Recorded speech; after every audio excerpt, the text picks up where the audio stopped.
சிவகங்கை மாவட்டம் மல்லாக்கோட்டை தனியார் கல்குவாரியில் 400 அடி பள்ளத்தில் சிக்கியுள்ள தொழிலாளியை மீட்கும் பணி நடைபெற்று வருகிறது. களத்திலிருந்து நம்மோடு இணைகிறார் நமது செய்தியாளர் இளையராஜா. வணக்கம் இளையராஜா, தற்போது எவ்வளவு பேர் அங்கு சிக்கி இருக்கிறார்கள்? மீட்பு பணியானது எந்த அளவில் நடைபெற்று வருகிறது? அங்கு இருக்கக்கூடிய கள நிலவரங்கள். கண்டிப்பாக தமிழகம் முழுவதுமே இந்த சம்பவம் மிகப்பெரிய பரபரப்பை ஏற்படுத்தியிருக்குது. சிவகங்கை மாவட்டம் திருப்பூத்தூர் அருகே மல்லாக்கோட்டை கிராமத்தில் அமைந்துள்ளது ப்ளூ மெட்டல் கிராவல் குவாரி. இந்த கம்பெனியை பார்த்தீங்கன்னா மேகவர்மன் என்பவர் இயக்கி வருகிறார். இந்நிலையில் காலையில் இந்த கம்பெனிக்கு வேலைக்கு போன ஒரு 6 பேர் பார்த்தீங்கன்னா இந்த ப்ளூ மெட்டல் கம்பெனியில் வேலைக்கு போகும்போது 400 அடி பள்ளத்தில் அந்த மணல் சரிவில் மாட்டிக்கிட்டாங்க. இதில் பார்த்தீங்கன்னா 5 பேர் தற்போது உயிரிழந்துட்டாங்க. அதில் ஒருவர் மைக்கேல் என்ற ஒருவர் தூத்துக்குடியை சேர்ந்த ஒருவர் மதுரை தனியார் மருத்துவமனையில் சிகிச்சை பெற்று வர்றாங்க.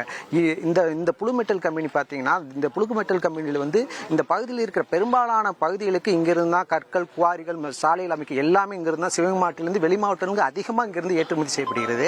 இந்நிலையில் கடந்த 2 நாளைக்கு முன்னாடி பார்த்தீங்கன்னா இந்த பகுதியில் கடுமையான மழை பெஞ்சிருக்கு. ஒரு கற்குவாரி நடத்தினோம்னா அந்த மழை பெய்யும் போது அந்த மண்ணின் ஈரத்தன்மை இருந்துச்சுன்னா முக்கியமாக கற்குவாரி நடத்தக்கூடாதுன்ற ஒரு ரூலே இருக்கு. ஆனால் அதே மீறியே நடத்தினதாக இந்த மக்கள் குற்றச்சாட்டுப்படுகிறாங்க. இந்த கற்குவாரி கிட்டத்தட்ட ஒரு 4 பேர் இப்ப இறந்திருக்காங்க. யாருன்னு பாத்தீங்கன்னா ஆண்டிச்சாமி, கணேசன், அதே தவிர ஒரிசா மாநில தெரிஞ்ச அர்ஜித் மற்றும் முருகானந்தம், ஆறுமுகம் உட்பட 5 பேர் இறந்திருக்காங்க.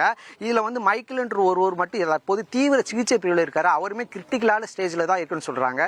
இது குறித்து அமைச்சர் பெரியகருப்பன் மற்றும் மாவட்ட ஆட்சியர் ஆசாஜித்திட்ட கேட்கும் போது இன்னும் ஒருத்தர் மீட்கிற பணி தீவிரமா நடைபெற்று இருக்கு. மீட்க போன பொக்களின் இயந்திரமே அந்த 400 அடி பள்ளத்துக்குள்ள மாட்டிக்கிட்டு மீட்க முடியாம ரொம்ப போராடிக்கிறாங்க. தொடர்ந்து பாத்தீங்கன்னா மீட்கும் பணியில தீயணைப்பு துறையினர், காவல்துறையினர் அனைவரும் ஈடுபட்டு வராங்க. இந்நிலையில இறந்த ஆண்டிச்சாமியின் உறவினரான உடன் பிறந்த தம்பி நம்ம கூட இருக்காரு.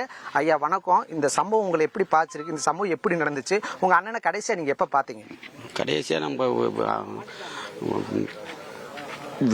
ஆம்புலன்ஸில் ஏற்றி வரும்போது எங்களை பார்க்க விட்டாங்க. அதை நாங்கள் போராட்டம் பண்ணி பார்க்க விட்டாங்க. நான் சின்னமலம்பட்டி, ஈமலம்பட்டி, சின்னமலம்பட்டி கிராமம், மல்லாவட்ட மேகவர்ணன் கிரஷரில் வேலாவத்து வர்றாரு எங்கள் அண்ணன். நாங்கள் கூலி வேலைக்காரவங்க தான் எல்லாருமே.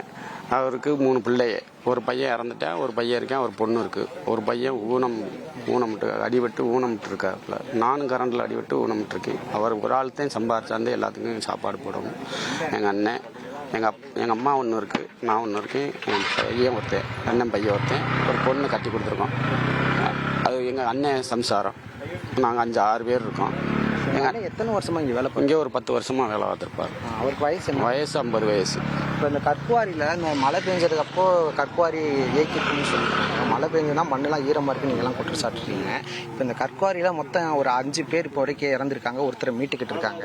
இது மற்றவங்களை பற்றி உங்களுக்கு தெரியுமா? யார் என்ன விவரம்? எங்கள் மாமா ஒருத்தர் ஆறுமுகங்கிறவர் எங்கள் மாமா தான், எங்கள் தாய் மாமன். அவர் எங்கள் அண்ணன். அதில் எங்களை யாருமே பார்க்க விடலை. எங்கள் அண்ணன் மட்டும்தான். அவர் ஆறுமுகத்தை ஆஸ்பத்திரிக்கு தூக்கி போயிட்டாங்களாம். தூக்கி போய் ஆஸ்பத்திரியில் இறந்து விட்டோம்னு சொல்கிறாங்க. ஆனால் நாங்கள் இன்னும் பார்க்கல. எங்கள் அண்ணனை பார்க்க போகும்போது பார்க்க விட மாட்டேன்ட்டாங்க போலீஸ்காரங்க. எவ்வளவு நேரமாக இந்த கேட்டுக்கு வழியே நீங்கள் நிற்கிறீங்க? நாங்கள் 11 மணிலேருந்து நிற்கிறோம். காலையிலே எங்களுக்கு தெரிஞ்சிருச்சு. நாங்கள் வேலைக்கு போயிட்டு திருப்பத்தூர் பக்கம் வேலைக்கு போயிட்டு அங்கே தகவல் தெரிஞ்சோடனே அங்கேருந்து வர நாங்கள் 11 மணி ஆயிடுச்சு. நீங்கள் இந்த நிர்வாகத்துக்கிட்ட வெளியே நிற்கிறீங்களா? நீங்கள் உங்கள் அண்ணன் மாட்டிக்கிட்டாரு, நீங்கள் வெளியே உள்ளே போகணும், பார்க்கணும் உங்கள் அண்ணனை சொல்லும்போது என்ன மாதிரி பிரச்சனைகள்லாம் இங்கே போய் ஃபேஸ் பண்ணுறீங்க? நாங்கள் எங்கள் அண்ணனை பார்க்கணும். எங்கள் அண்ணன் வேலைக்கு வந்தார், காணமுங்கிறாங்க, மண்ணு செஞ்சிருச்சுன்னு சொல்கிறாங்க. நாங்கள் போய் நேரடியாக பார்க்கணும் அப்படின்னு சொன்னதுக்கு இல்லை, நீங்கள் அங்கே போக வேணாம் அப்படின்னு எங்களை தடுத்தாங்க. நாங்கள் மீறியும் போனோம். போய் அங்கே பள்ளத்துக்கு போகும்போது போலீஸ்காரங்க நின்று எங்களை தடுத்துட்டாங்க. மீடியாவும் வந்தாங்க, மீடியாவையும் தடுத்துட்டாங்க. யாருமே வரக்கூடாதுன்னு தடுத்துட்டாங்க. தடுத்து வெளியே பார்த்திட்டாங்க. நாங்கள் ஒரு மரத்தடியில் உட்காந்துருந்தோம். அமைச்சர் வந்தாங்க, பெரிய கருப்பன் வந்தாங்க, கலெக்டர் வந்தாங்க. வந்ததுக்கப்புறம் அந்த பாடி 2ஐயும் தூக்கி வெளியே கொண்டாந்து ஆம்புலன்ஸில் ஏற்றி வந்தாங்க. நாங்கள் ஆம்புலன்ஸை மறிச்சிட்டோம்.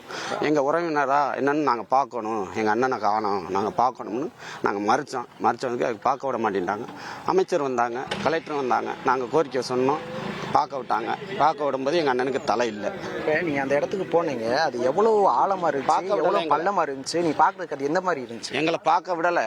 எங்களை பார்க்க விடாமல் இடத்துக்கு போனோம்னு சொன்னீங்களா? அந்த இடத்துக்கு போகாட்டிலும் எங்களை முன்னாடியே நின்று தடுத்துட்டாங்க. அந்த பள்ளம் ஒரு 4 மீட்டர் தூரத்தில் இருக்கும்போதே எங்களை தடுத்துட்டாங்க. அங்கே உள்ளே போகக்கூடாது, நீங்கள் யாரும் போகாதீங்க அப்படின்னு எங்களை போலீஸ்காரங்க தடுத்துட்டாங்க. உங்களுக்கு அரசு என்ன பண்ணணும்?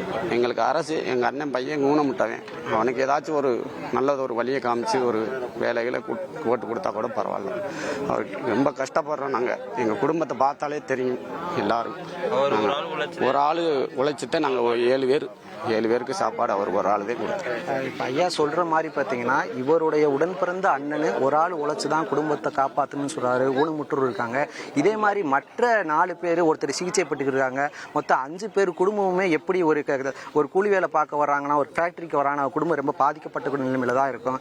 தமிழக அரசு இதை கருத்து எடுத்துக்கொண்டு இந்த இறந்தவர்களுக்கு ஏதாச்சும் நிதி உதவி வழங்கணும்னு இந்த பகுதி மக்களும் உறவினர்களும் தொடர்ந்து கோரிக்கை விடுத்து வருகிறார். களத்திலிருந்து விவரங்களை வழங்கியமைக்கு நன்றி இளையராஜா. தந்தி டிவியை உங்கள் கேபிள் டிவி ஆபரேட்டரிடம் இலவசமாக கேட்டு பெறுங்கள்.